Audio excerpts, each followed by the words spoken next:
If this was the case of a military officer or an intelligence officer and they had this kind of behavior, they would be fired.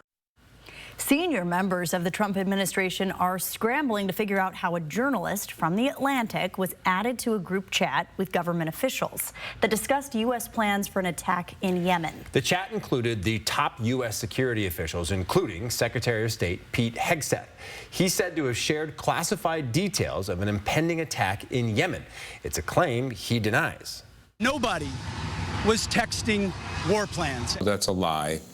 He was texting war plans. He was texting attack plans when targets were going to be targeted. I believe there was discussion around targets in general.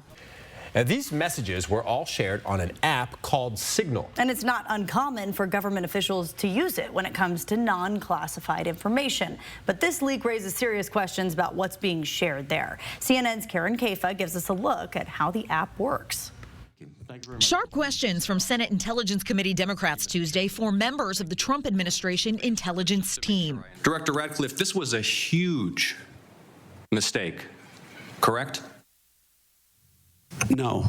The hearing the day after The Atlantic reported that National Security Advisor Mike Waltz convened a text conversation with top U.S. officials earlier this month to discuss strikes on Houthi militants in Yemen. Atlantic editor-in-chief Jeffrey Goldberg was accidentally added to the chain, which used the app Signal. People who care about security, they use Signal. What it does is it encodes the message that you're sending in transit. So if it happened to be intercepted by someone who shouldn't have it, it would be scrambled and useless to them. Signal is an encrypted messaging app used by journalists and government officials around the world because of its added security, and its code open for independent experts to scrutinize for vulnerabilities. Use of Signal is not unique to the Trump White House. The Biden administration routinely used it to discuss logistics planning, for example. Career national security officials note having sensitive conversations on an unclassified platform risks exposing the information to foreign hackers. Bree Fowler, who covers cybersecurity for CNET, says despite the app's high security standards, the government should look at whether the threshold is high enough for national security conversations.